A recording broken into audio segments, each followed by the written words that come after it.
Hello friends, स्वागत है आपके अपने यूट्यूब चैनल एडू हम सफर सफर सफलता गुरु। फ्रेंड्स, आज इस वीडियो में हम लोग देखने वाले बिहार दरोगा उसी के लिए यह ज्ञान बिंदु जीएस एकेडमी जो कि पटना में है, जिसमें रोशन सर और बीटू झा सर पढ़ाते हैं। इन लोग के द्वारा थर्ड एडिशन का एक क्वेश्चन बैंक निकाला गया है, जो कि यह जो क्वेश्चन बैंक है इसमें कुल 25 सेट दिया गया है।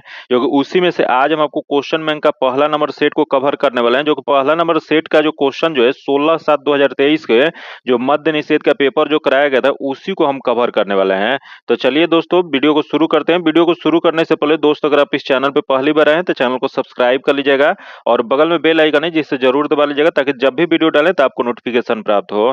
तो चलिए देखते हैं, यह जो बिहार दरोगा पुलिस अवर निरीक्षक का जो हल प्रश्न पत्र है, जो कि इसमें लिखा गया है कि वर्तमान सभी दरोगा परीक्षा के लिए यह औसतन 60% इस प्रश्न जो है इसी पुस्तक से आएगा। इस वजह से ये सेट जो है बहुत इंपॉर्टेंट है, क्योंकि हल प्रश्न पत्र के साथ साथ उससे संबंधित क्वेश्चन भी इसमें दिया गया। इस वजह से इसको हम लाइन बाय लाइन कवर करेंगे। जैसे इसमें अध्ययन सामग्री से जैसे क्वेश्चन समान अध्ययन से जो दिया गया, इतिहास दिया गया, कला और संस्कृति से दिया गया, भूगोल से दिया गया और राज्य व्यवस्था, अर्थव्यवस्था, विज्ञान, पर्यावरण और बिहार से और कंप्यूटर और विविध से क्वेश्चन दिया गया है।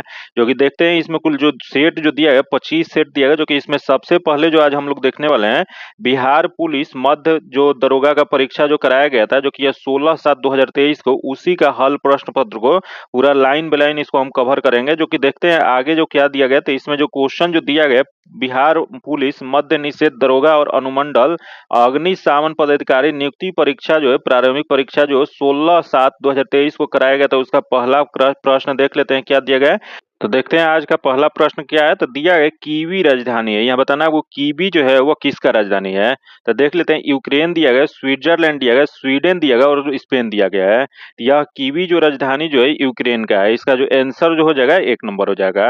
वही यहाँ कीवी जो है यूक्रेन की राजधानी है। वही यहाँ की मुद्रा क्या है, तो यहाँ का मुद्रा जो है रिविनिया है। वही यहाँ आगे देख लेते हैं कुछ देश और राजधानी और मुद्रा दिया है। जो कि देख लेते हैं स्विट्जरलैंड, जो कि स्विट्जरलैंड की राजधानी जो है बर्न है। वही इसका मुद्रा क्या है, तो मुद्रा जो है फ्रैंक है। वही यहाँ दे स्वीडन, जो कि स्वीडन की राजधानी कहाँ है, तो स्वीडन की राजधानी जो है स्टॉकहोम है, जो कि इसकी मुद्रा जो है क्रोना है। वही अगला दिया है देश जो है स्पेन दिया गया, जो कि इसकी राजधानी जो है मैड्रिड है, जो कि इसकी मुद्रा जो है पेसेटा है। वही अगला दिया है रोमानिया, जो कि रोमानिया की राजधानी जो है बुकारेस्ट है, जो कि इसकी मुद्रा जो है ल्यू है। वही अगला दिया है हंगरी, जो कि हंगरी की राजधानी जो है बुडापेस्ट है, जो कि मुद्रा जो है फ्लोरिंट है। याद रखिएगा ये सब क्वेश्चन जो है बार बार एग्जाम में पूछता है, इस वजह से बहुत इंपॉर्टेंट क्वेश्चन है। जो कि आगे देख लेते हैं, दिया है कि 1857 के विद्रोह के दौरान जगदीशपुर में इसका नेतृत्व किसके द्वारा किया गया था।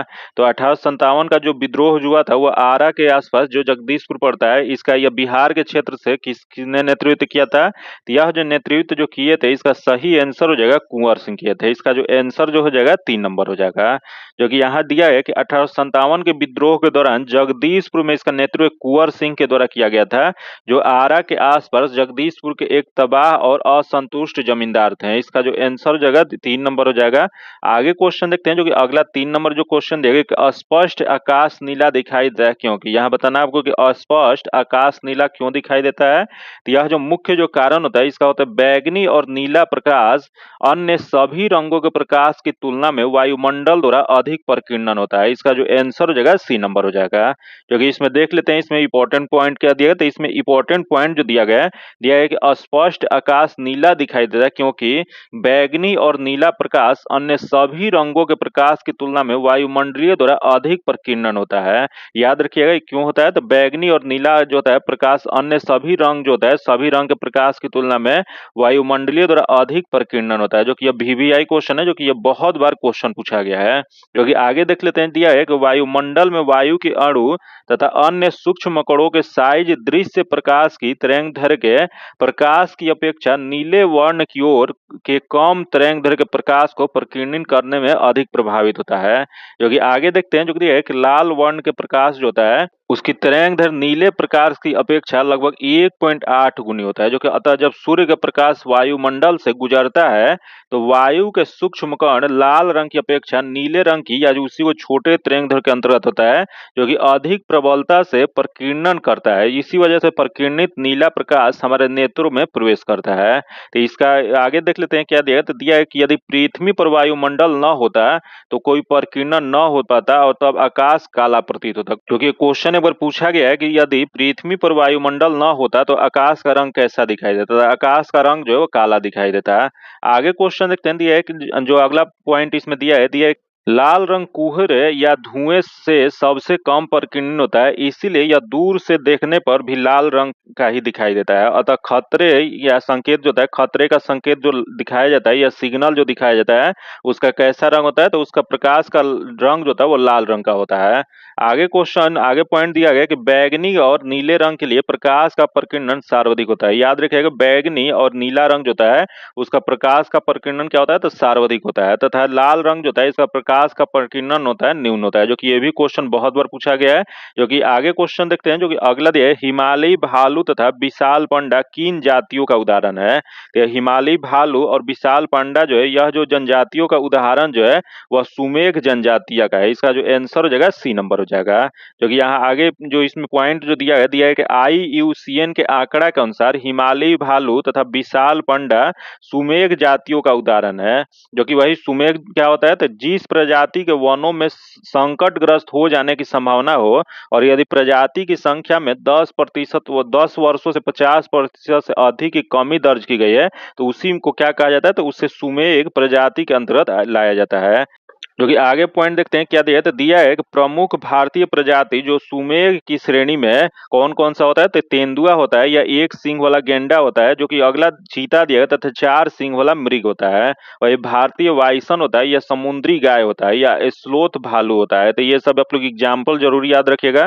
तथा आगे देख लेते हैं, दिया है संकटग्रस्त। जो कि संकटग्रस्त कौन कौन से होते हैं, तो ऐसी प्रजाति का वनों में विलुप्त होने की खतरा बना होता है जिसमें वयस्क सदस्यों की संख्या केवल 250 या उससे कम शेष रह गई है।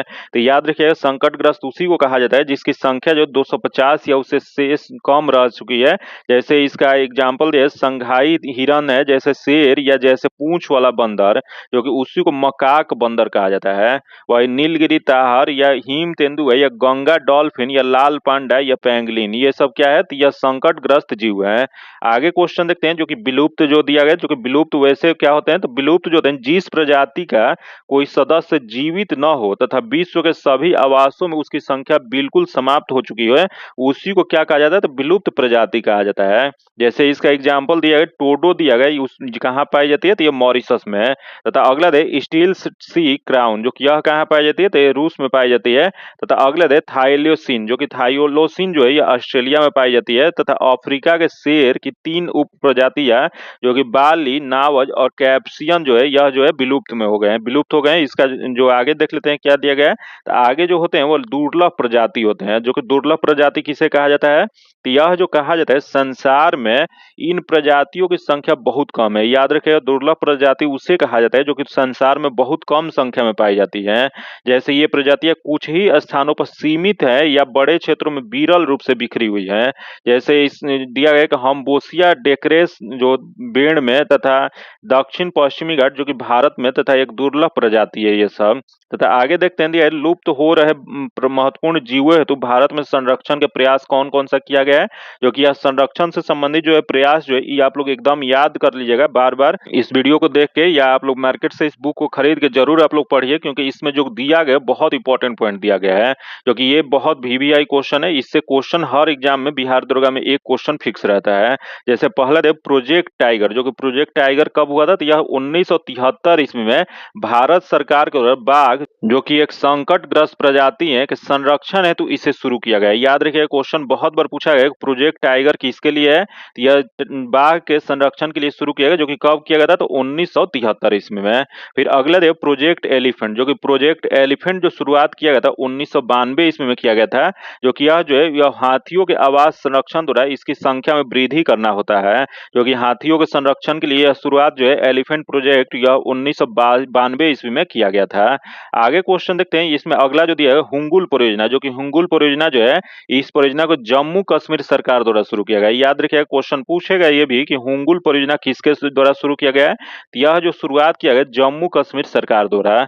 जो कि IUCN तथा WWF ने मिलकर 1970 ईस्वी में शुरू किया गया था। याद रखिए, जम्मू कश्मीर सरकार तथा IUCN तथा WWF ने मिलकर 1970 ईस्वी में इसकी शुरुआत किया था। जो कि अगला देख लेते हैं, दिया है मगरमच्छ संरक्षण परियोजना। जो कि मगरमच्छ संरक्षण परियोजना जो था, यह मगरमच्छ के संरक्षण हेतु 1974 ईस्वी में परियोजना बनाई गई थी। याद रखिए कब बनाया गया था, तो 1974 ईस्वी। आप लोग ईस्वी जरूर याद रखिए क्योंकि ज्यादातर ईस्वी ही क्वेश्चन पूछता है।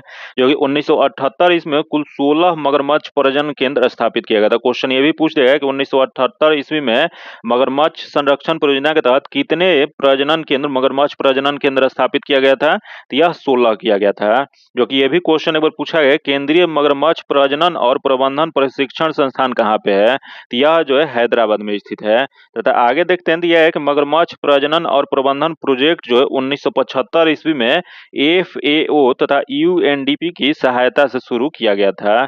फिर आगे देखते हैं जो कि अगला है गैंडा परियोजना। जो कि गैंडा परियोजना जो है, यह एक सींग वाले गैंडा सिर्फ भारत में ही पाए जाते हैं। जो कि यह गैंडा परियोजना 1987 ईस्वी में शुरू किया गया था। जो कि यह गैंडा परियोजना 1987 ईस्वी में किसके लिए, यह एक सींगी वाले गैंडा के लिए शुरू किया गया था। फिर आगे देखते हैं, दिया है गिद्ध संरक्षण प्रोजेक्ट। जो कि यहाँ जो दिया गया है, यहाँ गिद्ध संरक्षण प्रोजेक्ट जो है हरियाणा वन विभाग तथा बॉम्बे नेचुरल हिस्ट्री सोसाइटी के बीच 2006 ईस्वी में यह समझौता हुआ था, जिसमें गिद्धों के संरक्षण का लक्ष्य रखा गया था। तो क्वेश्चन ये भी पूछ देगा कि गिद्ध संरक्षण प्रोजेक्ट जो है किसके द्वारा किया गया था। यह जो किया गया था हरियाणा वन विभाग तथा बॉम्बे नेचुरल हिस्ट्री सोसाइटी के बीच में 2006 में शुरू किया गया था। जो कि इस परियोजना को क्या कहा गया था, तो इस परियोजना को वर्ष 2025 तक विस्तारित करने के लिए पर्यावरण, वन और जलवायु परिवर्तन मंत्रालय ने गिद्ध संरक्षण कार्य योजना 2020 से 25 का शुभारंभ किया।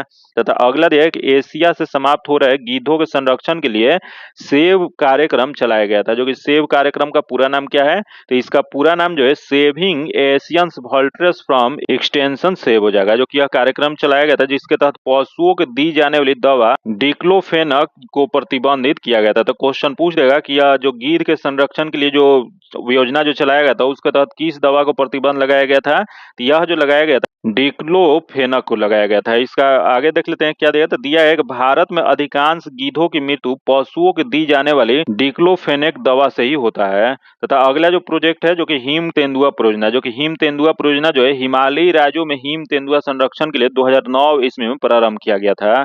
आगे देखते हैं 5 नंबर क्वेश्चन दिया है कि भारत की सबसे बड़ी नमक पानी का झील कौन सा है। तो भारत में सबसे बड़ी नमक पानी का झील जो है वो चिल्का झील है। इसका आंसर 3 नंबर हो जाएगा, सी नंबर हो जाएगा। जो कि इसमें देख लेते हैं इंपॉर्टेंट पॉइंट जो दिया है कि भारत की सबसे बड़ी नमक पानी का झील जो है चिल्का झील है, जो कि यह उत्तर भारत तट उड़ीसा में अवस्थित है। तथा भारत की सबसे बड़ा लैगून और खारे पानी का झील है। याद रखिए क्वेश्चन पूछ रहे हैं कि भारत का सबसे बड़ी लैगून और खारे पानी का झील कौन सा है, तो यह जो है चिल्का झील है। जो कि यह कहाँ पे स्थित है, तो यह उड़ीसा राज्य में स्थित है। जो कि यह रामसर आर्द्र भूमि सूची के अंतर्गत शामिल किया गया है। वही यहाँ देख लेते हैं दिया है सांभर झील के बारे में। जो कि सांभर झील कहाँ पे है, तो यह जो है राजस्थान में स्थित है। जो कि भारत की सबसे बड़ी अंतः स्थलीय नमकीन झील है। याद रखिए क्वेश्चन पूछ देगा कि भारत की सबसे बड़ी जो स्थलीय नमकीन झील कौन सा है, तो यह जो है वो सांभर झील है। जो कि यह सर्वाधिक लवणता वाला भी झील है। आगे देखते हैं ये सोलर सेल बने होते हैं। बताना आपको कि सोलर सेल किसके बने होते हैं, तो सोलर सेल जो बने होते हैं यह अर्धचालक के बने होते हैं। इसका आंसर 3 नंबर हो जाएगा, सी नंबर हो जाएगा। आगे देखते हैं इसमें पॉइंट क्या दिया, तो इसमें पॉइंट दिया है सोलर सेल अर्धचालक के बने होते हैं। जो कि सोलर सेल में मूल रूप से ऐसी पीएन संधि होता है जो सौर विकिरण आपतित होने पर विद्युत वाहक बल उत्पन्न करता है। जो कि याद रखिएगा क्या करता है, तो सोलर सेल एक अर्धचालक के बना होता है। जो कि सोलर सेल में मूल रूप से पीएन संधि होता है। ये संधि आप लोग याद रखिए क्योंकि ये भी एक बार पूछा जा चुका है। जो कि सौर विकिरण आपतित होता है और विद्युत वाहक बल उत्पन्न करता है। जो कि इसको बनने के लिए सिलिकॉन का प्रयोग किया जाता है। याद रखिए क्वेश्चन पूछ जाएगा सोलर सेल बनाने के लिए किसका प्रयोग किया जाता है, तो इसको बनाने के लिए सिलिकॉन का प्रयोग किया जाता है।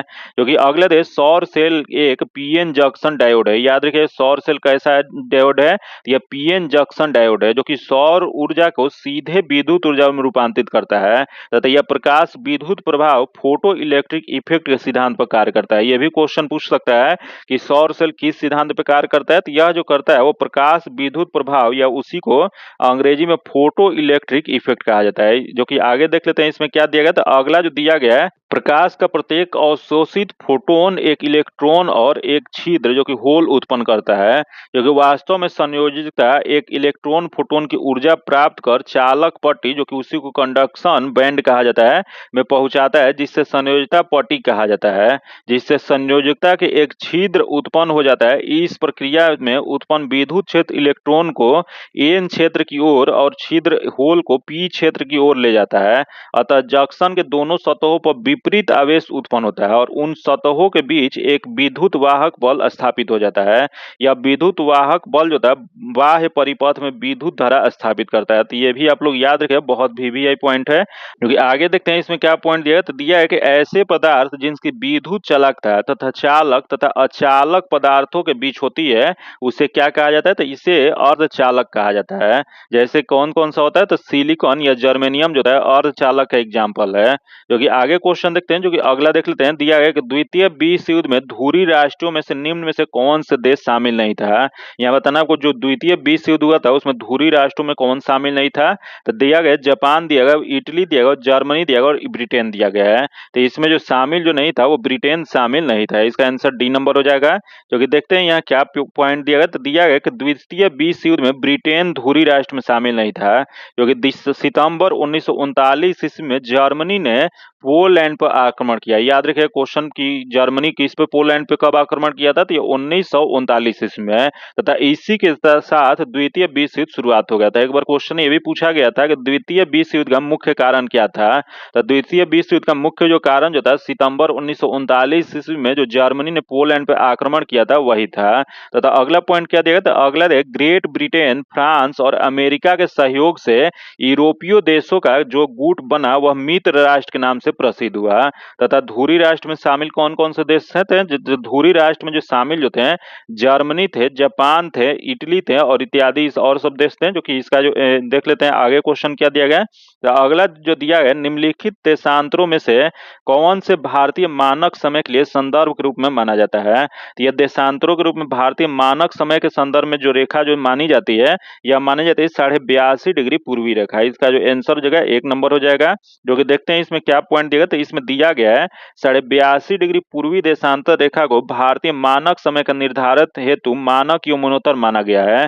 जो कि यह उत्तर प्रदेश के मिर्जापुर, जो कि कुछ स्रोतों के अनुसार इलाहाबाद के नैनी से भी बताया गया है। जो कि आप लोग यहाँ इस ऑप्शन में एक ही होगा, मिर्जापुर होगा या नैनी होगा। तो दोनों आप लोग याद रखिएगा, जो ऑप्शन रहेगा वही टिक करना है जो इससे गुजरता है।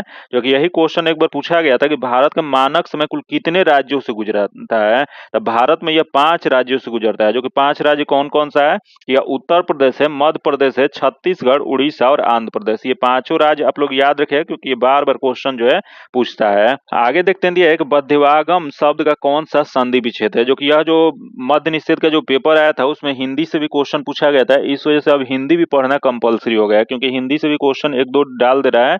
तो यहाँ दिया गया था कि बध्यागमन शब्द में कौन सा संधि विच्छेद सही है। तो यहाँ जो इसका सही जो हो जाएगा वो बी नंबर हो जाएगा। जो कि यहाँ देखते हैं क्या दिया, तो संधि विच्छेद क्या होता है। तो यह जो होता है दो शब्दों के मेल से जो विकार उत्पन्न होता है उसी को संधि कहा जाता है। जो कि संधि के प्रकार कितने होते हैं, तो संधि जो होते हैं 3 प्रकार के होते हैं। जो कि कौन कौन से, तो स्वर संधि होते हैं, व्यंजन संधि होते हैं और विसर्ग संधि होते हैं। जो कि यहाँ प्रश्न अनुसार जो दिया गया बध्वागम दिया गया है। जो कि यह शब्द का सही संधि जो हो जाएगा, ये संधि विच्छेद यह हो जाएगा बधु प्लस आगम हो जाएगा।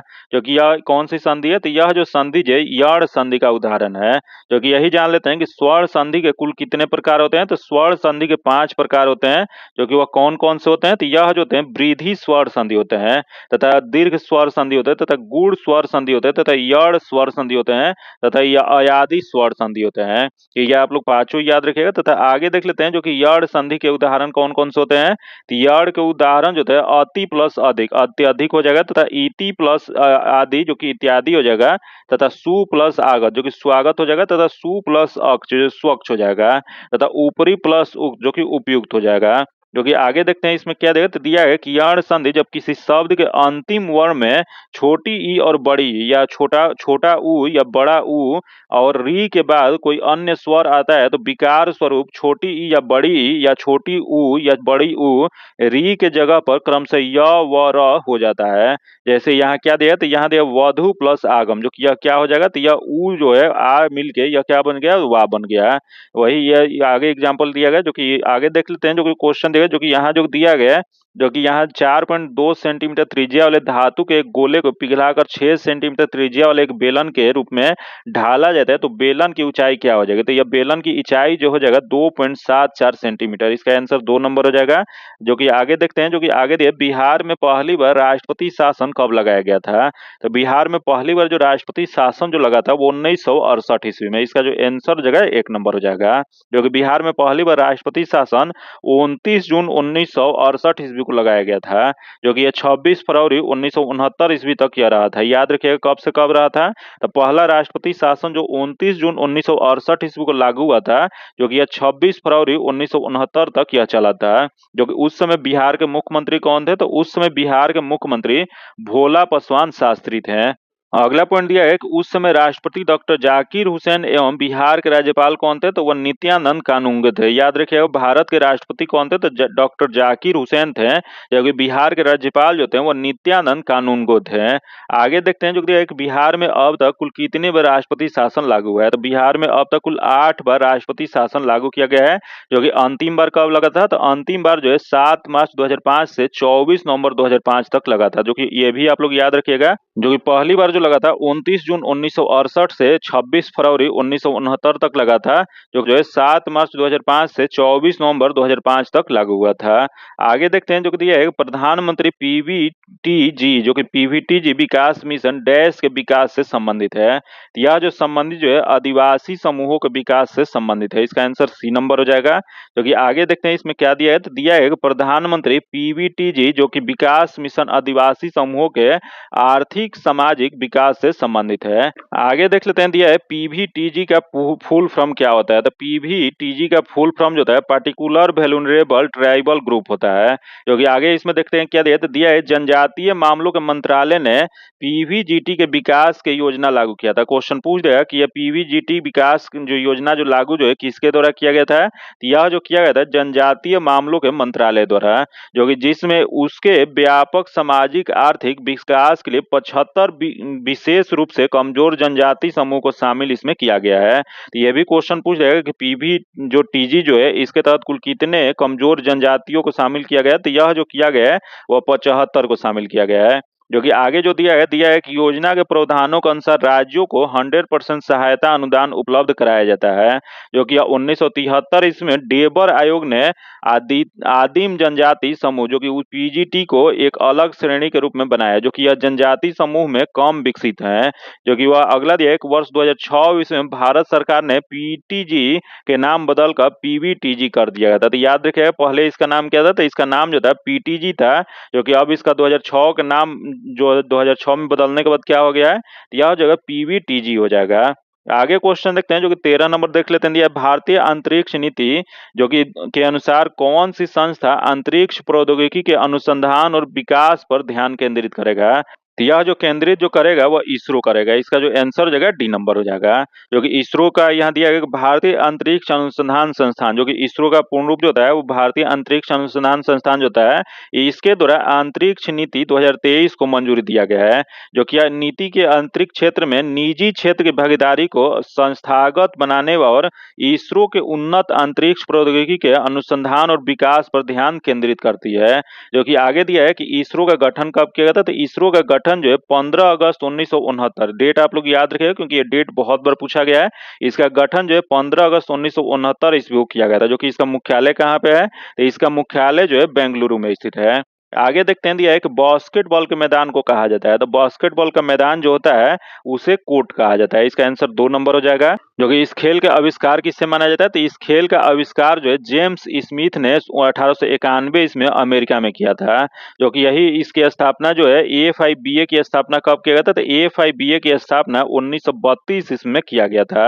आगे देखते हैं जो कि एक राज्यसभा के कितने सदस्य मनोनीत किए जाते हैं, तो राज्यसभा के जो सदस्य जो मनोनीत जो किए जाते हैं वो 12 सदस्य। इसका आंसर 1 नंबर हो जाएगा। जो कि वही राज्यसभा के 12 सदस्य को मनोनीत किसके द्वारा किया जाता है, तो यह जो किया जाता है राष्ट्रपति के द्वारा। जो कि किस अनुच्छेद में इसकी चर्चा किया गया है, तो यह जो किया गया है अनुच्छेद 80 के 3 में किया गया है। जो कि यही आगे इसमें पॉइंट देख लेते हैं क्या देगा, तो यह ऐसे व्यक्ति इसमें होते हैं जो कि कला या साहित्य या विज्ञान या समाज सेवा के संबंध में विशेष ज्ञान या व्यवहारिक अनुभव हो, उन्हीं को इसकी नियुक्ति जो किया जाता है। आगे देखते हैं दिया है कि विजयनगर साम्राज्य में अमरम शब्द का अर्थ क्या था, तो विजयनगर साम्राज्य में अमरन शब्द का अर्थ जो था यह सैनिकों के अनुदान देना है। इसका जो आंसर हो जाएगा B नंबर हो जाएगा। जो कि अब विजयनगर साम्राज्य में अमरन शब्द का अर्थ सैनिकों को दिया जाने वाला अनुदान था, जो कि अब भूमि का सबसे बड़ा भूखंड था जो कि नायकों को प्रदान किया जाता था, किंतु भूमि पर नायकों का स्वामित्व तो नहीं होता था, बल्कि इससे होने वाले आय पर उनका विशेष अधिकार होता था। आगे देखते हैं जो कि क्वेश्चन है कि राष्ट्रपति डैश की सलाह से लोकसभा को भंग कर सकते हैं। बताना आपको कि राष्ट्रपति जो है वो किसके सलाह से लोकसभा भंग कर सकते हैं, तो यह जो कर सकते हैं वो प्रधानमंत्री की सलाह से। इसका आंसर 1 नंबर हो जाएगा। जो कि राष्ट्रपति जो होते हैं प्रधानमंत्री की सलाह से लोकसभा भंग कर सकते हैं। जो कि राष्ट्रपति प्रधानमंत्री या मंत्रिपरिषद की सलाह पर लोकसभा को निश्चित अवधि के लिए भी भंग कर सकते हैं। जो कि यह किस अनुच्छेद में कहा गया, तो यह जो कहा गया अनुच्छेद 85 में कहा गया है। आगे देखते हैं दिया है कि प्रायद्वीपीय पठार का सर्वोच्च चोटी कौन सा है, तो प्रायद्वीपीय पठार जो होता है इसकी सर्वोच्च चोटी जो है अनाईमुडी है। इसका आंसर 1 नंबर हो जाएगा। जो कि अन्नामलाई पर्वत की चोटी अनाईमुडी है। क्वेश्चन पूछ देगा कि अनाईमुडी जो है वह किसकी चोटी है, तो यह जो है अन्नामलाई पर्वत चोटी है। जो कि इसकी ऊंचाई कितना है, तो इसका ऊंचाई जो है 2695 मीटर है। जो कि यह प्रायद्वीपीय पठार एक दक्षिण भारत का सबसे ऊंचा चोटी है। जो कि बहुत बार क्वेश्चन पूछा गया कि प्रायद्वीपीय पठार या दक्षिण भारत के सबसे ऊंची चोटी कौन सा है, तो यह जो है अनाईमुडी है। जो कि यह किस पर्वत की चोटी है, तो यह जो है अन्नामलाई पर्वत का चोटी है। आगे देखते हैं 19 नंबर जो दिया है कि मोती प्राप्त करने के लिए संवर्धन किया जाता है, तो यह मोती प्राप्त करने के लिए जो किया जाता है वो ऑयस्टर किया जाता है। इसका जो आंसर हो जाएगा D नंबर हो जाएगा। जो कि मोती प्राप्त करने के लिए ऑयस्टर का संवर्धन किया जाता है। जो कि ऑयस्टर क्या होता है, तो वेस्टर की दृष्टि से मन्नार की खाड़ी, कच्छ की खाड़ी और सौराष्ट्र की समुद्री किनारा महत्वपूर्ण है। जो कि इसमें मोती प्राप्त किया जाता है। तो क्वेश्चन पूछ देगा कि मोती जो प्राप्त जो किया जाता है या ऑर्नेस्टर की दृष्टि से यह कहाँ कहाँ पाया जाता है, तो यह जो पाया जाता है मुन्नार की खाड़ी में या कच्छ की खाड़ी में या सौराष्ट्र के समुद्री किनारे से मोती प्राप्त किया जाता है। आगे क्वेश्चन देखते हैं दिया है कि मनुष्य नेत्र में पुतली के आकार का नियंत्रण होता है, तो मनुष्य नेत्र जो है इसमें पुतली के आकार का नियंत्रण जो किया जाता है वह परितारिकता द्वारा किया जाता है। इसका जो आंसर हो जाएगा A नंबर हो जाएगा। जो कि इसका क्या कहा जाता है, तो इसे और जो है आइरिस के नाम से जाना जाता है। जो कि आगे देखते हैं इसमें क्या दिया है, तो इसमें जो पॉइंट जो दिया गया है कि मनुष्य नेत्र में पुतली के आकार का नियंत्रण परितारिक था, जो कि आइरिस द्वारा होता है। जो कि वही कर्निया क्या होता है, तो कर्निया के पीछे एक संरचना होती है जिससे परितारिकता या आइरिस कहा जाता है। तो क्वेश्चन पूछ देगा कि यह परितारिकता कहाँ पे होता है, तो यह जो होता है वो कर्निया के पीछे होता है। जो कि परितारिकता गहरा पेशीय डायफ्राम होता है जो कि पुतली के आकार को नियंत्रित करता है। जो कि पुतली नेत्र में प्रवेश करने वाले प्रकाश की मात्रा को भी नियंत्रित करता है। क्वेश्चन पूछ देगा कि जो आंख में जो हम लोग हमारे आंख में या हम लोग के आंख में जो रोशनी जो जाता है या प्रकाश जो जाता है उसकी मात्रा को नियंत्रित कौन करता है, यह जो करता है वो पुतली करता है। जो कि आगे पॉइंट देखते हैं क्या देख, मानव नेत्र एक कैमरे की भांति है। क्वेश्चन बहुत बार पूछा गया कि मानव नेत्र जो होता है वह किसके भांति कार्य करता है, तो यह जो करता है वह कैमरे के भांति कार्य करता है। जो कि इसका लेंस जो होता है निकाय एक प्रकाश सुग्राही पर्दे जैसे रेटिना या दृष्टि पटल कहते हैं। जो कि यह जो है इसी पे प्रतिबिंब बनता है। जो कि आगे पॉइंट देख लेते हैं क्या देगा, तो प्रकाश एक पतली झिल्ली से होकर नेत्र में प्रवेश करती है। क्वेश्चन पूछा हुआ है कि प्रकाश कैसे नेत्र में प्रवेश करती है, तो प्रकाश एक पतली झिल्ली से होकर नेत्र में प्रवेश करती है। जो कि इस झिल्ली को क्या कहा जाता है, तो इस झिल्ली को कॉर्निया या स्वच्छ मंडल कहा जाता है। जो कि वही आगे देख लेते हैं दिया एक अभिनेत्र लेंस। जो कि अभिनेत्र लेंस क्या होता है, तो रेटिना पर किसी वस्तु के उल्टा तथा वास्तविक प्रतिबिंब बनता है उसी को अभिनेत्र लेंस कहा जाता है। जो कि आगे देखते हैं दिया एक नेत्र गोलक की आकृति लगभग गोलाकार होता है, जो कि इसका व्यास कितना होता है, तो इसका व्यास जो होता है 2.3 सेंटीमीटर। आप लोग याद रखिएगा कि नेत्र गोलक की आकृति जो होता है लगभग गोलाकार होता है, जो कि इसका व्यास जो होता है 2.3 सेंटीमीटर होता है। जो कि आगे दिया है कि नेत्र में प्रवेश करने वाले प्रकाश किरणों का अधिकांश अपवर्तन कर्निया के बाहरी पृष्ठ पर होता है। जो कि आगे देख लेते हैं, जो कि आगे दिया है कि कर्निया और आंख के बीच में एक नमकीन पारदर्शी द्रव भरा हो रहता है, जिसे क्या कहा जाता है, तो यह जो भरा होता है उसे नेत्रोद या एक्वस ह्यूमस कहा जाता है। तो हिंदी इंग्लिश आप लोग दोनों ही याद रखिएगा, क्योंकि ये कोई भी एग्जाम में दोनों में से पूछ देता है। जो कि आंख के लेंस के पीछे एक अन्य पारदर्शी द्रव होता है, जिसे क्या कहा जाता है, तो इसे जो है कच्छाप या उसी को वेट्रस ह्यूमरस कहा जाता है। तो दोनों आप लोग जो है हिंदी इंग्लिश दोनों ही याद रखिएगा, क्योंकि इससे क्वेश्चन जो है हिंदी या इंग्लिश दोनों में से कोई भी ऑप्शन देके पूछ लेता है। तो इसका आगे देख लेते हैं क्या दिया गया है। तो आगे दिया है कि रेटिना में शंकु के आकार जो कोन्स जो पाया जाता है, शंकु का आकार जो था उसी को कोन्स कहा जाता है। यह कोशिका रंग के अनुरूप प्रतिक्रिया करता है। याद रखिए क्वेश्चन पूछ दिया है कोशिकाओं के रंग के अनुरूप कौन कार्य करता है, तो यह रेटिना में जो शंकु जो पाया जाता है, कोन्स जो पाया जाता है वह करता है, जो कि इन्हीं से हम रंग का आभास करते हैं। क्वेश्चन एक बार ये पूछा गया था कि हमारे आंख में रंग का जो आभास जो था वह किसके कारण होता है, तो यह जो था वो शंकु के आकार या कोन्स के द्वारा होता है। जो कि यही एक क्षण पाया जाता है। क्षण क्या होता है, तो कोशिकाओं जो प्रकाश की तीव्रता के प्रति संवेदनशील होता है उसी को रॉड कहा जाता है।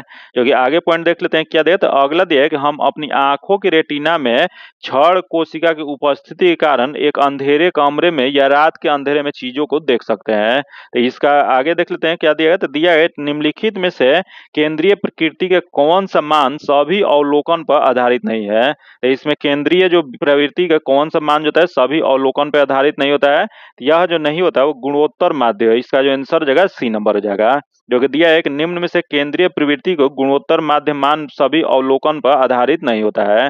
जो कि देख लेते हैं यहाँ दिया है केंद्रीय प्रकृति या औसत के 5 सांख्यिकीय माप क्या होता है, तो इसका माप जो होता है समानांतर माध्य होता है, उसका माध्यिका होता है, उसका बहुलक होता है, उसके बाद ज्यामितीय माध्य होता है, उसके बाद हरात्मक माध्य होता है। जो कि देख लेते हैं उपयुक्त 5 में से 3 सर्वाधिक प्रचलित औसत है, जो कि सब जबकि अन्य 2 जो होता है ज्यामितीय माध्य और हरात्मक माध्य जो होता है औसतें विशिष्ट परिस्थितियों में उपयुक्त होता है। जो कि आगे देखते हैं पॉइंट दिया है केंद्रीय प्रवृत्ति के माप के बाद यह आभास मिल दिलाता है कि आंकड़े किस स्थान पर केंद्रित है, किंतु आंकड़ों के समुचित अर्थ विवेचन के लिए यह भी पता होना चाहिए कि आंकड़ों में कितना बिखराव है और वे केंद्रीय प्रवृत्ति के माप के चारों ओर किस प्रकार एकत्रित है। तो इसका सही उत्तर जो हो जाएगा गुणोत्तर माध्य हो जाएगा। जो कि आगे क्वेश्चन देखते हैं, जो कि दिया है एक अधिक अपवर्तनांक वाला माध्यम क्या होता है, तो अधिक अपवर्तनांक वाला माध्यम जो होता है यह होता है दूसरे माध्य की अपेक्षा प्रकाशित सघन होता है। तो इसका जो आंसर हो जाएगा 1 नंबर हो जाएगा। जो कि आगे इसमें देख लेते हैं क्या पॉइंट दिया है, तो अगला जो पॉइंट इसमें दिया गया है दिया है कि 2 माध्यों की तुलना करते समय अधिक अपवर्तनांक वाला माध्यम दूसरे की अपेक्षा प्रकाशित सघन होता है। तो याद रखिएगा जो 2 माध्यम की तुलना करते समय अधिक अपवर्तनांक वाला जो माध्यम जो होता है वह दूसरे की अपेक्षा प्रकाशित सघन होता है, जो कि दूसरा कम अपवर्तनांक वाला माध्यम प्रकाशित विरल होता है। तो ये आप लोग जरूर याद रखिएगा, यहाँ सघन और विरल के बारे में दिया गया है, जो कि 2 माध्यम की तुलना करते समय अधिक अपवर्तनांक वाला जो माध्यम जो होता है दूसरे की अपेक्षा प्रकाशित जो होता है उसे सघन कहा जाता है, वह दूसरे कम अपवर्तनांक वाले माध्यम प्रकाशित जो होता है उसे विरल कहा जाता है। तो ये दोनों आप लोग याद रखिएगा, क्योंकि ये बार बार क्वेश्चन पूछता है। जो कि अगला पॉइंट दिया है कि विरल माध्यम में प्रकाश की चाल सघन माध्यम की अपेक्षा अधिक होता है, जो कि अतः विरल माध्यम में सघन माध्यम में गमन करने वाली प्रकाश की विकिरण जो है धीमी हो जाती है तथा अभिलंब की ओर झुक जाती है। तो याद रखिए ये भी बहुत बार क्वेश्चन पूछा गया है कि विरल माध्यम में प्रकाश की चाल सघन माध्यम की अपेक्षा अधिक होता है, जो कि विरल माध्यम से सघन माध्यम में गमन करने वाली प्रकाश की विकिरण जो है धीमी हो जाती है तथा अभिलंब की ओर झुक जाती है। जब ये सघन से विरल माध्यम में गमन करता है तो इसकी चाल बढ़ जाती है। याद रखिएगा जब यह सघन से विरल माध्यम की ओर गमन करती है तो इसकी चाल पे क्या प्रभावित होता है, तो इसका चाल जो है बढ़ जाता है तथा इसका अभिलंब जो है दूर हो जाता है। याद रखिए अभिलंब पे क्या प्रभाव होता है, तो अभिलंब जो है दूर की ओर हट जाती है। आगे देखते हैं जो दिया है सतलुज तथा काली नदी के मध्य हिमालय जाना जाता है। यहाँ बताना है आपको कि सतलज नदी और काली नदी जो है इसके मध्य हिमालय जो है उसे किस नाम से जाना जाता है, तो यह जो जाना जाता है वो कुमायूं हिमालय के नाम से जाना जाता है। इसका आंसर 2 नंबर हो जाएगा।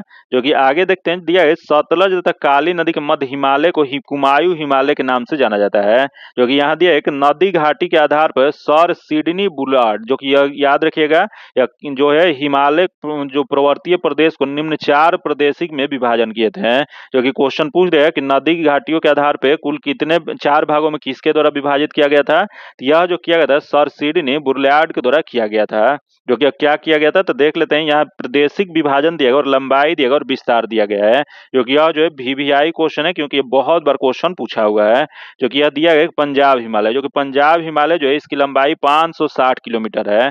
जो कि इसकी विस्तार कहाँ से है, तो इसकी विस्तार जो है सिंधु एवं सतलज नदी के मध्य स्थित है। वही यहाँ देख कुमायूं हिमालय, जो कि कुमायूं हिमालय की लंबाई जो है 320 किलोमीटर है। जो कि इसकी विस्तार जो है सतलज और काली नदी के बीच में स्थित है। फिर अगला है यहाँ नेपाल हिमालय, जो कि नेपाल हिमालय जो है 800 किलोमीटर में है। जो कि यह काली और तीस्ता नदी के मध्य स्थित है। फिर अगला है असम हिमालय, जो कि असम हिमालय जो है 720 किलोमीटर इसकी लंबाई है। जो कि यह तीस्ता और दिहांग नदियों के मध्य स्थित है। तो ये आप लोग जरूर याद रखिएगा क्योंकि ये बार बार क्वेश्चन पूछा है। ये लंबाई नहीं भी याद रहेगा तो उतना इंपॉर्टेंट नहीं है, लेकिन ये किस नदी के बीच में स्थित है ये आप लोग जरूर याद रखिएगा। आगे देखते हैं ये सरकार द्वारा अवरोधों अथवा प्रतिबंधों को हटना कहलाता है।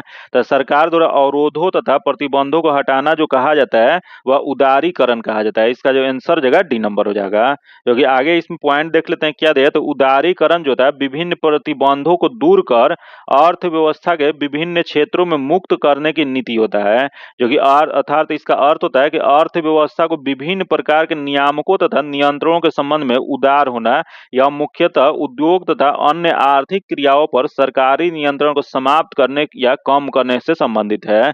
आगे देखते हैं दिया एक निजीकरण, जो कि निजीकरण क्या होता है, तो यह जो है सार्वजनिक क्षेत्र में पूंजी या प्रबंधन या दोनों में निजी क्षेत्र की भागीदारी बढ़ाना अथवा उन्हें निजी क्षेत्र को सौंप देना की निजीकरण कहा जाता है।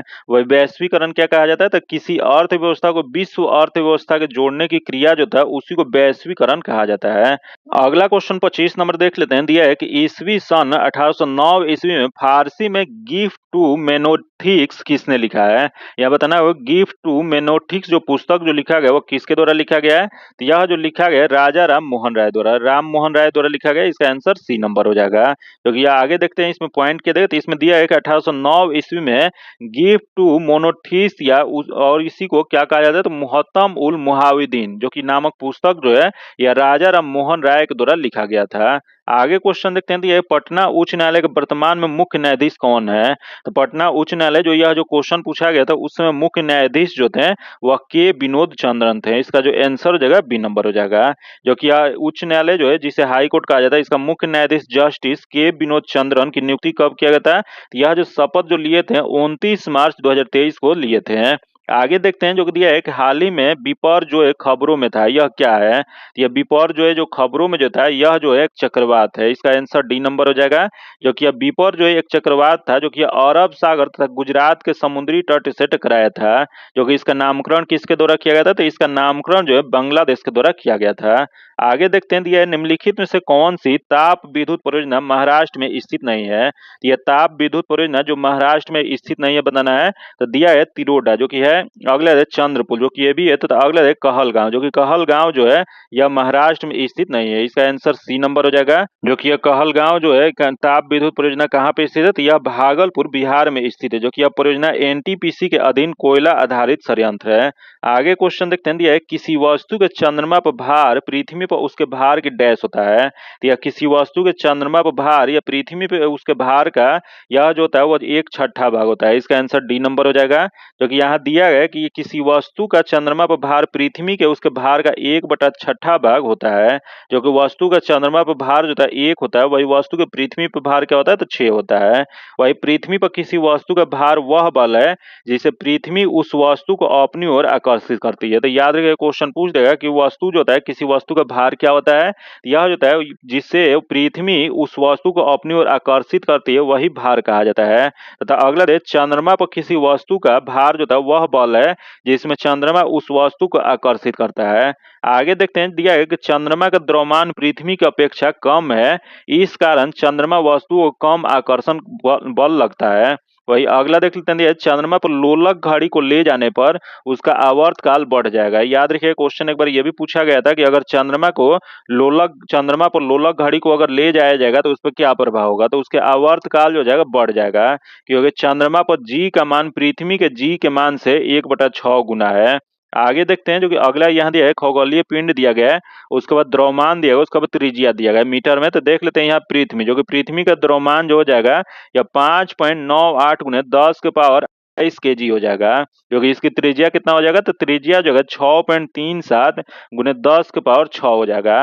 वही यहाँ दे चंद्रमा, जो कि चंद्रमा का द्रव्यमान जो है 7.36 गुने 10 के पावर 22 होता है, जो कि त्रिज्या क्या होता है, तो त्रिज्या हो जाता है 1.74 गुने 10 के पावर 6 होता है। आगे क्वेश्चन देखते हैं, जो कि आज का 30 नंबर क्वेश्चन देखते हैं, क्या दिया, तो दिया है कि पानी का क्वथनांक सेल्सियस में होता है। तो पानी का क्वथनांक जो सेल्सियस में जो होता है वो 100 डिग्री सेल्सियस होता है। इसका आंसर ए नंबर हो जाएगा, जो कि पानी का क्वथनांक 100 डिग्री सेल्सियस होता है, जो कि वायुमंडलीय दाब पर वह तापमान जिस पर द्रव उबलने लगता है उसे इसका क्वथनांक कहा जाता है। जो कि क्वथनांक जो होता है समिष्ट गुण है, जो कि द्रव के सभी कणों में इतनी ऊर्जा मिल जाती है कि वह वाष्प में बदल जाता है। जो कि जल के लिए यह तापमान कितना होता है, तो जल के लिए यह तापमान जो होता है 373 केल्विन, जो कि यही 100 डिग्री सेल्सियस या 273 प्लस 100 जोड़ने के बाद 373 केल्विन होता है। इसका जो आगे देख लेते हैं क्या दिया है, तो आगे दिया है कि रिवर्स रेपो रेट में वृद्धि क्या होता है। तो रिवर्स रेपो रेट जो होता है इसकी वृद्धि में तरलता घटती है। इसका जो आंसर हो जाएगा 2 नंबर हो जाएगा, जो कि रिवर्स रेपो दर जो होता है वह दर है जो भारतीय रिजर्व बैंक और ग्राहकों को उनसे लिए गए अल्पकालिक ऋण को प्रदान करता है। जो कि रिवर्स रेपो दर का प्रयोग जो होता है आरबीआई द्वारा वाणिज्यिक बैंकों को अल्पकालिक ऋण लेकर अर्थव्यवस्था में तरलता को निकालने या कम करने के लिए किया जाता है। तो याद रखिए, ये रिवर्स रेपो दर का प्रयोग किसके द्वारा किया जाता है, तो यह जो है आरबीआई के द्वारा वाणिज्यिक बैंक से अल्पकालीन ऋण लेकर अर्थव्यवस्था से तरलता को निकालने या कम करने के लिए किया जाता है। आगे देखते हैं, जो कि अगला दिया है, रिवर्स रेपो दर में वृद्धि का प्रभाव क्या होता है। तो रिवर्स रेपो दर में वृद्धि का प्रभाव जो है वाणिज्यिक बैंक के पास पूंजी की कमी होगी तथा अगले बाजार में तरलता में कमी होगा, परिणाम स्वरूप ब्याज दरों में वृद्धि होगी तथा अगला दे अर्थव्यवस्था में तरलता की कमी होगी तथा अगला दे उपभोक्त व्यय एवं निवेश व्यय में गिरावट अर्थात समग्र मांग में कमी होगी तथा अगला होगा कि मुद्रास्फीति नियंत्रण तथा वस्तु और सेवाओं की कीमतें में कमी होगी। तो ये आप लोग याद रखिए, क्योंकि ये भी क्वेश्चन बार बार पूछता है। आगे क्वेश्चन देखते हैं, दिया है कि गागर में सागर भरना मुहावरे का अर्थ होता है। तो इसका मुहावरे का अर्थ होता है थोड़े शब्दों में अधिक कहना है। इसका आंसर 1 नंबर हो जाएगा, जो कि यहाँ जो दिया है कि ऐसे वाक्यांश जो अपने सामान्य अर्थ के स्थान पर विशेष अर्थ प्रकट करते हैं उसी को मुहावरा कहा जाता है। जैसे यहाँ कुछ मुहावरा दिया है, जैसे दिया है कि हथेली पर सरसों उगाना, जो कि इसका अर्थ जो हो जाएगा असंभव कार्य करना। तो यहाँ है छाती दूनी होना, जो कि छाती दूनी होना इसका अर्थ होता है उत्साहित होना होता है। तथा यहाँ दे अक्ल के घोड़े दौड़ना, जो कि यह जो जगह सिर्फ कल्पना करना। अगला देख लेते हैं, दिया है धुआंधार प्रपात का संबंध निम्नलिखित में से किस नदी से है। तो यह धुआंधार प्रपात का संबंध जो है यह नर्मदा नदी से है। इसका जो आंसर हो जाएगा डी नंबर हो जाएगा, जो कि यह जल प्रपात क्या होता है, तो जल प्रपात जो होता है जब नदी का जल किसी स्थान पर खड़े ढाल से ऊपर भाग से अत्यधिक तीव्र गति से नीचे की ओर गिरता है उसी को जल प्रपात कहा जाता है। जो कि भारत में अधिकांश जल प्रपात जो है पठारी प्रदेशों में पाए जाते हैं, क्योंकि यहाँ की भू आकृति अत्यधिक ऊंची नीची तथा शैलो कठोर होते हैं, इस वजह से यहाँ पे पाई जाती है। जो कि यह धुआंधार जलप्रपात जो है वह नर्मदा नदी पर स्थित है, जो कि मध्य प्रदेश के यह राज्य के जबलपुर जिले में स्थित है। तो क्वेश्चन बहुत बार पूछा गया है कि धुआंधार जलप्रपात किस नदी पे है, यह जो है नर्मदा नदी पे स्थित है, जो कि यह मध्य प्रदेश में स्थित है, जो कि यह मध्य प्रदेश के जबलपुर जिले में स्थित है। जो कि यह दुग्ध धारा और कपिल धारा जलप्रपात जो है नर्मदा नदी पर ही स्थित है। आगे देखते हैं, जो कि यह जो मैथ्स का क्वेश्चन है इसका देख लीजिएगा। आगे देखते हैं, दिया है गुरु दक्षिणा शब्द में कौन सा समास होता है। कि गुरु दक्षिणा जो शब्द जो होता है इसमें तत्पुरुष समास होता है। इसका जो आंसर हो जाएगा बी नंबर हो जाएगा। जो कि जान लेते हैं कि समास होता क्या है। तो जब दो या दो से अधिक शब्दों से मिलकर दो नए शब्द बनाया जाता है उसी को समास कहा जाता है। जो कि समास के कुल कितने भेद होते हैं? तो समास के कुल 6 भेद होते हैं। जो कि कौन कौन से हैं? तो अव्ययी भाव समास होते हैं, तत्पुरुष समास होते हैं, बहुव्रीहि समास होते हैं, द्विगु समास होते हैं और द्वंद्व समास होते हैं और कर्म धारण समास होते हैं। जो कि यहाँ जो दिया है कि तत्पुरुष समास क्या होता है? तो तत्पुरुष समास जो होता है या दूसरे पद प्रधान होते हैं। याद रखिए तत्पुरुष समास में दूसरे पद जो होते हैं वो प्रधान होते हैं। इस समास का विग्रह करने पर कारक प्रकट होता है। जैसे यहाँ दिया गुरु दक्षिणा दिया गया था। जो गुरु दक्षिणा शब्द का समास विग्रह करने पर प्राप्त होता है गुरु के लिए दक्षिणा, जो कि विग्रह में कारक चिन्ह के लिए प्रकट होता है। अतः यह क्या हो जाएगा? तो यह जो जगह तत्पुरुष समास हो जाएगा। आगे देखते हैं जो कि 36 नंबर क्वेश्चन दिया जो कि दिया है सिनेमेटोग्राफ जो कि संशोधन विधेयक 2023 का मुख्य उद्देश्य क्या था? तो यह सिनेमेटोग्राफ जो संशोधन विधेयक 2023 का मुख्य उद्देश्य जो था वह पायरेटेड फिल्म कंटेंट को रोकना और आयु अनुसार रेटिंग सुनिश्चित करना है। इसका जो आंसर हो जाएगा 3 नंबर हो जाएगा।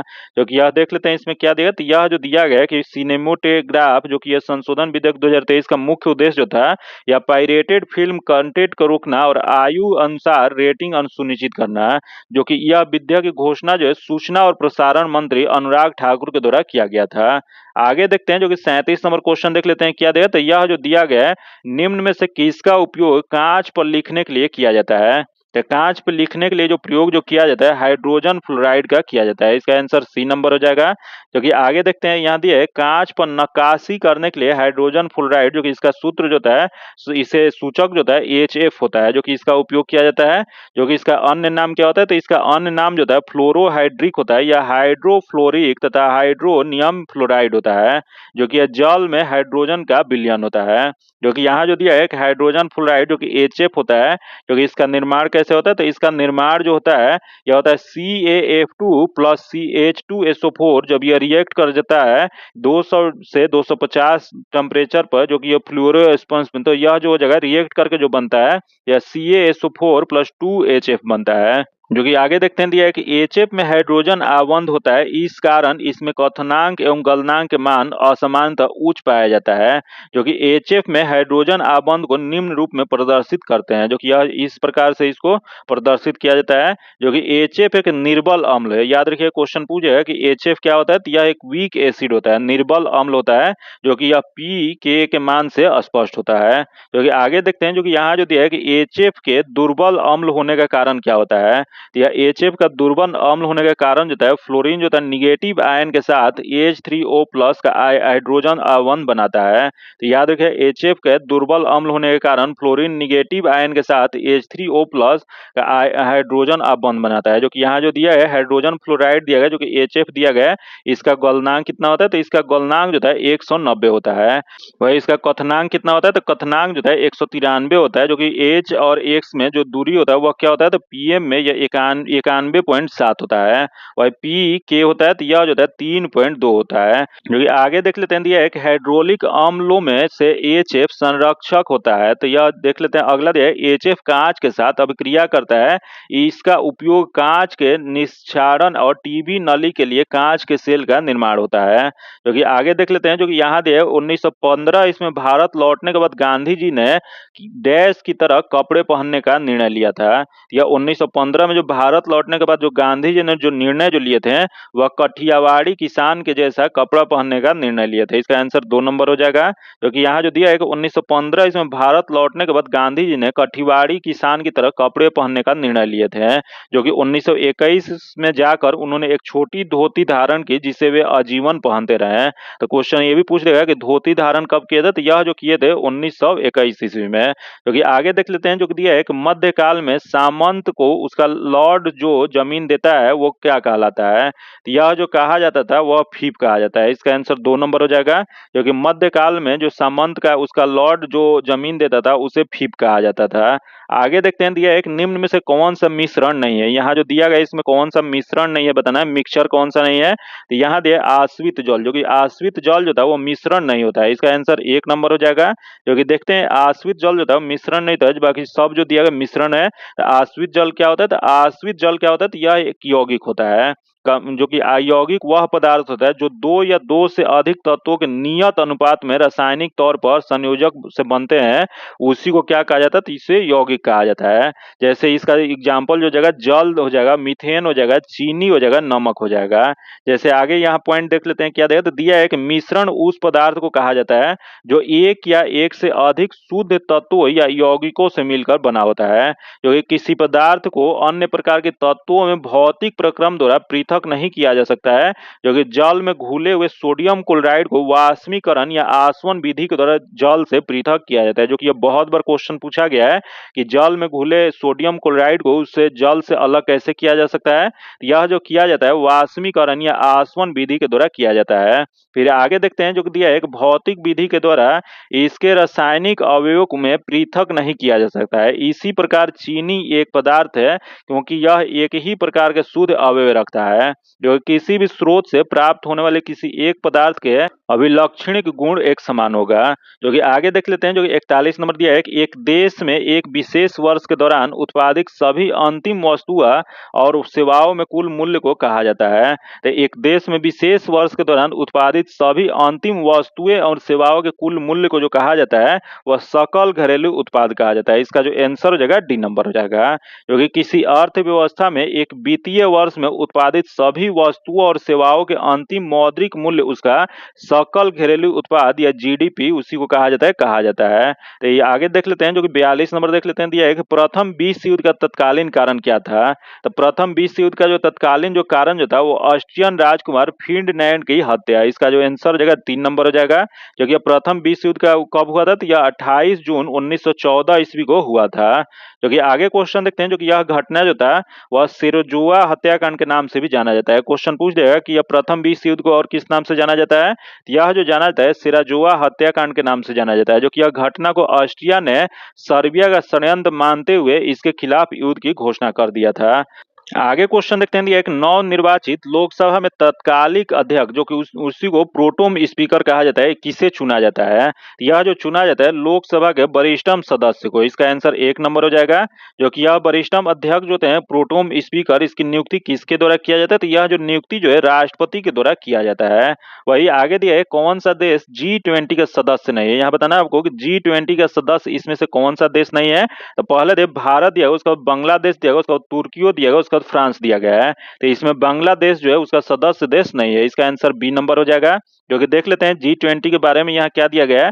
तो दिया है कि G20 का गठन 1999 ईस्वी में, याद रखिए गठन कब किया गया था? तो 1999 ईस्वी में एशियन वित्तीय संकट के बाद वित्त मंत्री और केंद्रीय बैंक के गवर्नरों के लिए वैश्विक आर्थिक और वित्तीय मुद्दे पर चर्चा करने के लिए एक मंच के रूप में की गई थी। याद रखिए किसके लिए किया गया था? तो यह G20 जो 1999 में जो गठन जो किया गया था वह एशियन वित्तीय संकट के बाद वित्त मंत्री और केंद्रीय बैंक के गवर्नरों के लिए वैश्विक आर्थिक और वित्तीय मुद्दे पर चर्चा करने के लिए एक मंच के रूप में की गई थी। जो कि अब G20 में 19 देश कौन कौन सा है? तो G20 में 19 देश, अफ्रीकन यूनियन और यूरोपीय संघ मिलाकर कुल 21 सदस्य हैं। जो कि आगे देखते हैं इसमें G20 में सदस्य कौन कौन सा है। तो इसमें सदस्य देश जो है इसमें अर्जेंटीना है, ऑस्ट्रेलिया है, ब्राजील है, कनाडा है, चीन है, फ्रांस है, जर्मनी है, भारत है, इंडोनेशिया है, इटली है, जापान है, दक्षिण कोरिया है और मेक्सिको, रूस, सऊदी अरब, दक्षिण अफ्रीका, तुर्की है, यूनाइटेड किंगडम, संयुक्त राष्ट्र अमेरिका और यूरोपीय संघ तथा अफ्रीका संघ है। जो कि इसमें अफ्रीका संघ जो है 2023 में शामिल किया गया था। तो ये देश का नाम आप लोग याद रखिए क्योंकि इससे क्वेश्चन पूछा जा रहा है। खास करके जो पड़ोसी भारत के देश जो है उसे आप लोग याद रखिए कि इसमें पड़ोसी देश में कौन कौन सा देश इसमें शामिल है और कौन कौन सा देश शामिल नहीं है, क्योंकि अधिकतर जो क्वेश्चन जो पूछा जाता है भारत के पड़ोसी देश के संदर्भ में ये क्वेश्चन पूछा जाता है। आगे देखते हैं, दिया है निम्नलिखित में से कौन से पादप युग में उभयलिंगी पुष्प होता है? तो पादप युग में उभयलिंगी पुष्प जो होता है वह गुड़हल तथा सरसों होता है। इसका आंसर 1 नंबर हो जाएगा। जो कि आगे देखते हैं, दिया एक गुड़हल तथा सरसों पादप युग में उभयलिंगी पुष्प होता है। जो कि जब पुष्प में पुंकेसर एवं स्त्री केसर दोनों उपस्थित होते हैं तो उन्हें उभयलिंगी पुष्प कहा जाता है। जैसे इसका एग्जाम्पल गुड़हर हो जाएगा और सरसों हो जाएगा। तथा याद है, जब पुष्प में पुंकेसर अथवा स्त्री केसर में कोई एक जनन अंग उपस्थित होता है तो पुष्प एक लिंगी कहलाते हैं। जैसे क्या हो जाएगा, तो वह पपीता हो जाएगा, ये तरबूज उसका एग्जाम्पल हो जाएगा।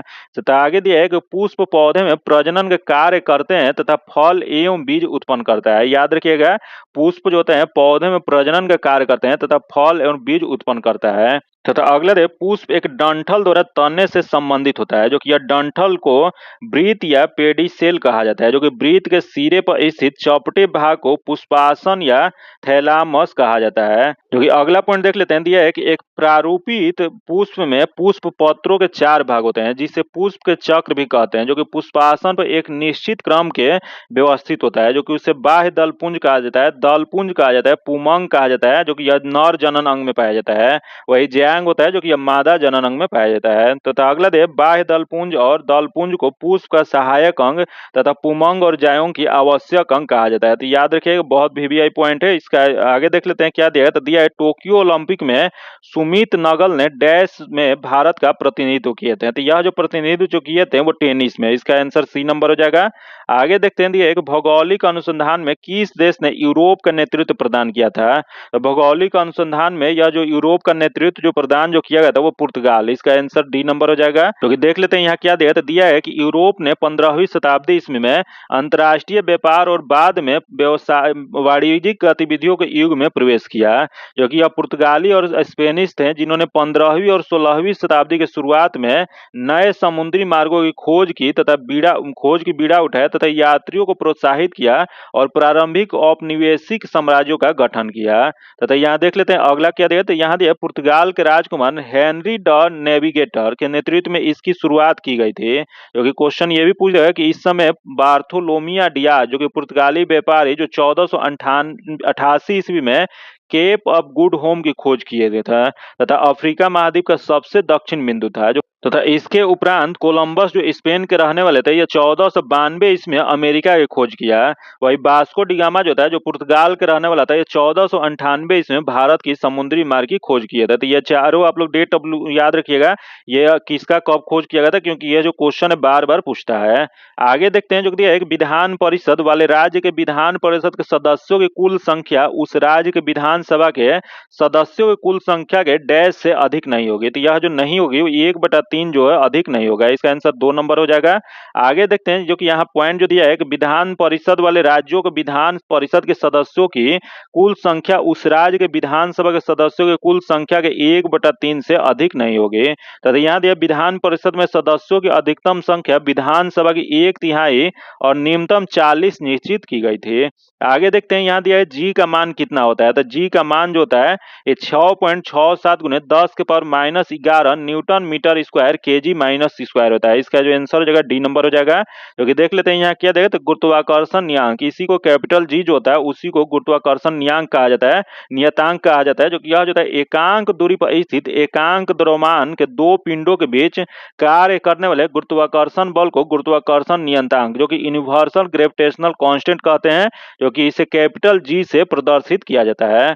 जो कि प्रसिद्ध वैज्ञानिक जो हेनरी कैवेंडिश जो होते हैं, इन्होंने एक सुग्राही तुलना का उपयोग करके जी का मान 6.67 गुने 10 के पावर -11 न्यूटन मीटर स्क्वायर पर केजी स्क्वायर ज्ञात किए थे। जो कि इसका विमीय सूत्र क्या होता है। तो इसका विमीय सूत्र जो है m-1 l3 और t-2 होता है।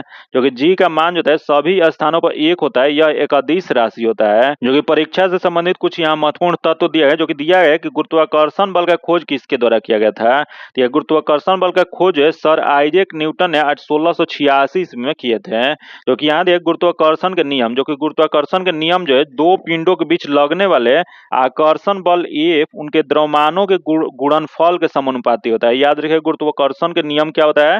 तो दो पिंडों के बीच लगने वाले आकर्षण बल F उनके द्रव्यमानों के गुणनफल के समानुपाती होता है तथा उनके बीच की दूरी के वर्ग के व्युत्क्रम अनुक्रमानुपाती होता है।